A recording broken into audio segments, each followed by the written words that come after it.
Hello नमस्कार मित्रों, स्वागत है आप सबका आज की इस नई वीडियो में। आज हम जिस बिंदु पर चर्चा करने वाले हैं वो सभी के लिए अत्यंत आवश्यक एवं जानने योग्य है। एक शब्द यूज होता है कि कर्म। तो कर्म का यूज यथार्थ गीता में भी आपको देखने को मिलता है, जिसमें श्री कृष्ण भगवान जी ने कहा था कि कर्मण्येवाधिकारस्ते मा फलेषु कदाचन, जिसका हिंदी में अर्थ होता है कि आप कर्म करिए, फल की इच्छा ना रखते हुए करिए।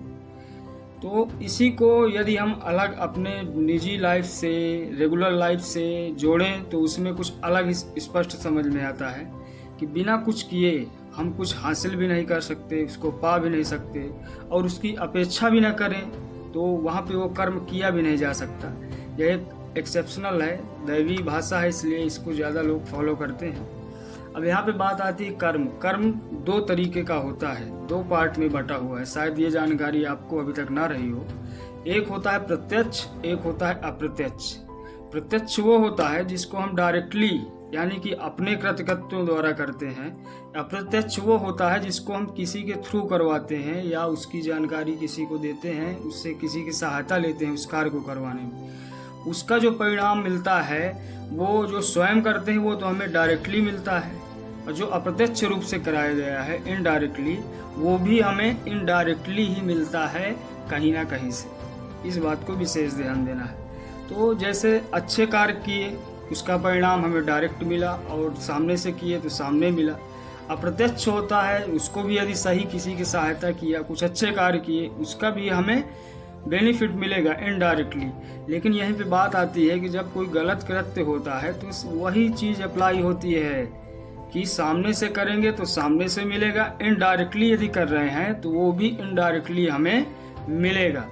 जैसे कि मान लीजिए आपने किसी के साथ गलत किया, तो जो गलत करवाया एक पर्सन को आपने और एडजस्ट किया, उससे बोला कि ये कार्य करना है, तो उसने किया, उसका मान लीजिए कि 70% उसके हिस्से में चला गया, 30% आपको उस कर्म का जो फल है वो आप तक जरूर पहुंचेगा। यही कर्म की डिफिनीशन सी, यही भाषा में हम समझ सकते हैं। इसके अलावा अब हमें यही चीज़ सीखना है, अपने अंदर इसको अपने जहन में डालना है कि कोई भी कार्य है उसको हम डायरेक्ट ही को करें, क्योंकि कोई चीज़ जब हमें इनडायरेक्टली प्राप्त होती है और उसकी जानकारी कभी कभी ऐसा होता है कि हमें ना के बराबर होती है, नहीं होती है, तो वो अफसोस होता है कि ये मेरे साथ क्यों हुआ। मान लीजिए कोई आपके साथ कुछ गलत कार्य हो जाता है तो आप ये सोचने बैठ जाते हैं कि यार ये काम तो मैंने किया ही नहीं था, ये मेरे साथ क्यों हुआ। लेकिन वो जो कर्म है वो आपके साथ साथ निरंतर चल रहा है। वह यदि आप कहीं भी किए हैं, कुछ भी है, वो आपको जरूर उसका परिणाम आपके सामने रख देगा।